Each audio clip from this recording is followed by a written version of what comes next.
ఓం నమః శివాయ. ఓం నమో నారాయణాయ. నరదృష్టి నివారణ కాళభైరవాయ నమో నమః. ఓం దిగంబరాయ విద్మహే హంసవాహనాయ ధీమహి తన్నో కాళభైరవ ప్రచోదయాత్. హరి ఓం. మా ఛానల్కి స్వాగతం. చూస్తున్న వీక్షకులకు ప్రేక్షకులకు ప్రియ కాళభైరవ భగవద్బంధులకి స్వాగతం పలుకుతూ మమ్మల్ని ఎంతగానో ఆదరిస్తూ ఉండబడినటువంటి ప్రియ సోదర సోదరీమణులకు, జ్యోతిష్య అభిమానులకు, సనాతన ధర్మ సంరక్షకులు అందరికీ కూడా దక్షిణాయన ప్రారంభ శుభాకాంక్షలు. దక్షిణాయనం అనగానే సకల దేవతల యొక్క ఆరాధన, సత్ప్రవర్తన, జీవన విధానంలో మనం ఏదైతే అనుకుంటామో దేవతారాధన చేయడం వలన అనంతమైన శక్తి కలిగి విద్యలో, వృత్తులో, ఉద్యోగాల్లో, వ్యాపారాల్లో అనంతమైన విజయం సాధించడం కోసము చాలా ముఖ్యమైన సమయంగా భావించగలగాలి. మనకు 16/6వ నెల 2026 నుండి 30వ తారీఖు 6వ నెల 2026 వరకు పుట్టినటువంటి వారందరికీ కూడా ముందస్తుగా జన్మదిన శుభాకాంక్షలు.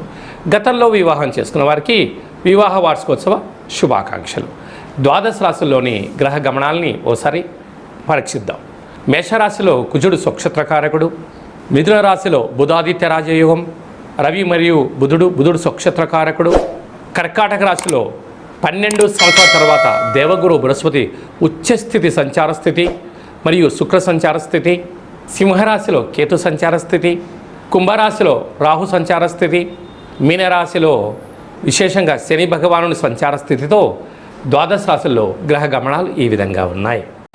కర్కాటక రాశి వారికి ఒకవైపు అష్టమ రాహు సంచార స్థితి జరుగుతూ ఉండగా 12 ఏళ్ల తర్వాత దేవగురు బృహస్పతి కర్కాటక రాశిలో ఉచ్చస్థితిలో సంచారం చేయడము కర్కాటక రాశి వారికి విపరీతమైన సువర్ణపు కొత్త జీవితం ప్రారంభమైందని చెప్పి గుర్తుపెట్టుకోగలగాలి.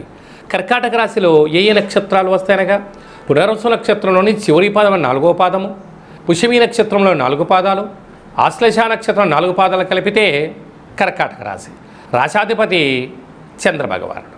వీరికి రాశిలోనే 12 ఏళ్ల తర్వాత గురువు యమునా నది పుష్కర సందర్భంగా ప్రారంభం అక్కడ రాశిలోనే ఉండడం, అక్కడే శుక్రుడితో కలిసినటువంటి గురువు ఉండడం వలన వీరికి వృత్తులలో, ఉద్యోగాలలో, వ్యాపారాల్లో, సేవారంగ కార్యక్రమాలలో ఎనలేనటువంటి కీర్తి ప్రతిష్టలు ఈ కర్కాటక రాశి వారి సొంతం కాబోతున్నాయి.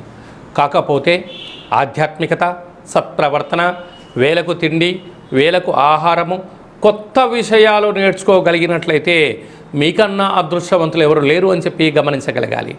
అష్టమ రాహు కనుక దయచేసి ఎవరిని పడితే వాళ్ళని గొడ్డిగా నమ్మొద్దు. దయచేసి రహస్య చర్చలకు ఇది సరైన సమయం కాదు. అసలు ఇది వర్షాకాలం అవ్వడం వలన వర్షం పడుతున్నటువంటి కాల సమయంలో చెట్ల కింద ఉండడం కానీ, బైక్ పైన ప్రయాణాలు దయచేసి చేయవద్దు. ఎందుకనగా ఈ వర్షాకాలంలో ప్రకృతి విపత్తుల కారణం వలన కొన్ని ఇబ్బందులు పొంచి ఉన్నాయి.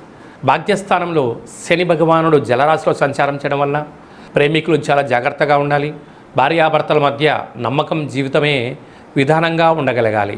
అలాగనే వీరికి వ్యయంలో బుధాదిత్య రాజయోగము, ప్రభుత్వపు అధికారులతో చాలా జాగ్రత్తగా ఉండాలని చెప్పి గుర్తుపెట్టుకోగలగాలి. అలాగనే ఈ విశేషమైనటువంటి దక్షిణ ప్రారంభ కాల సమయంలో వచ్చిన అష్టమి కావడం వలన బియ్యపిండితో ప్రమిదను ఏర్పాటు చేసుకొని తెల్లటి వత్తులు, కొబ్బరి నూనె వేసి దీపాన్ని వెలిగించి కాలభైరవ అష్టకాన్ని వినడం, మీ మనసులో ఉండబడిన కోరికలను కోరుకొని నెరవేరాలని చెప్పి దీన్ని దానం చేయండి. కర్కాటక రాశి వారికి విపరీతమైన యోగం కలుగుతుందని చెప్పి గమనించాలి. 16వ తారీఖున మనకు నిజ జ్యేష్ఠ మాస ప్రారంభమవుతుంది. సకల శుభ కార్యక్రమాలకు అంటే గృహప్రవేశాలకు కానీ, ఇల్లు మారడం కోసం కానీ, కొత్త వాహనాల క్రయ విక్రయాలకు ఇది చాలా మంచి సమయంగా భావించగలగాలి. అలాగనే మనకు 22వ తారీఖు నుంచి దక్షిణాయన పుణ్యకాల ప్రారంభము. మనకు 22వ తారీఖున కాళాష్టమి, కాళభైరవ స్వామి స్మరణ ధ్యానం వలన సకల అష్ట కష్టాలు కూడా సంపూర్ణంగా తొలగిపోతాయి.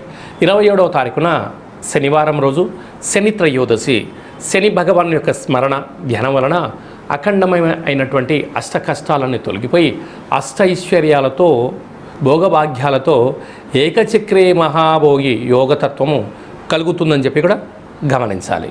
మనకు 29వ తారీఖున జ్యేష్ఠమాస శుక్లపక్ష పూర్ణిమ, జ్యేష్ఠ పూర్ణిమ సందర్భంగా వెంకటేశ్వర స్వామి యొక్క దర్శనం, సకల దేవత దర్శనం వల్ల సకల ఐశ్వర్యం కలుగుతుంది అని చెప్పి గమనించాలి. అలాగే మీ వ్యక్తిగత జాతకం తెలుసుకోవాలనుకుంటున్నారా? మీ యొక్క పేరు, పుట్టినటువంటి తేదీ, నెల, సంవత్సరం, పుట్టిన సమయం రాసి వాట్సాప్లో మీరు పంపించగలిగినట్లయితే 100 సంవత్సరాల జాతకాన్ని రాసి పంపించి మీరు పుట్టినప్పుడు గ్రహ గమనాలు ఎలా ఉన్నాయి, ప్రస్తుతం ఎలా ఉంటున్నాయి, భవిష్యత్తులో ఎలా ఉండబోతున్నాయో సవివరంగా సంపూర్ణంగా తెలియజేయడం జరుగుతుందని చెప్పి గమనించాలి.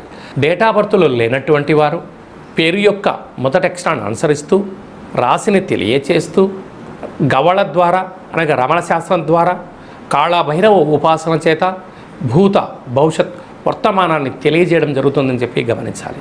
ఈ కింది నెంబర్ని అపాయింట్మెంట్ తీసుకొని సంప్రదించగలరు. అందరికీ ఈ దక్షిణాయన పుణ్యకాలంలో అఖండ ఆయురారోగ్యాల చేత సకల అష్టకష్టాలకు స్వస్తి పలికి అత్యున్నతమైనటువంటి జీవన ప్రయాణ గమనాలలో విజయాన్ని సాధించాలని మనసారా కాళభైరవ స్వామివారిని వేడుకుందాం. ఆశీర్వచనం. శతమానం భవతు శతాయు పురుష సతేంద్రియ ఆయుష్యేవేంద్రియే ప్రతిష్టతి. ధనం ధాన్యం బహుపుత్రలాభం శత సంవత్సరం దీర్ఘమాయు. సర్వే జనా సుఖినో భవంతు. లోకా సమస్తా సుఖినో భవంతు. సర్వం కాళభైరవ దేవతార్పణమస్తు. హరి ఓం. ఈ వీడియో మీకు నచ్చినట్టయితే ఈ యొక్క వీడియోను లైక్ చేయండి, షేర్ చేయండి, మా ఛానల్ని సబ్స్క్రైబ్ చేయండి. ఆధ్యాత్మికమైనటువంటి భక్తి సమాచారం కోసం అందరికన్నా ముందుగా మీరు తెలుసుకోవాలి, వినాలి అనుకుంటున్నట్టయితే గంట సింబల్ ప్రెస్ చేసి ఆలన బటన్ కూడా ప్రెస్ చేయండి. ఈ భక్తి సమాచారాన్ని భగవద్బంధులకు, మిత్రులకు, స్నేహితులకు చేరవేసి హిందూ ధర్మాన్ని కాపాడండి.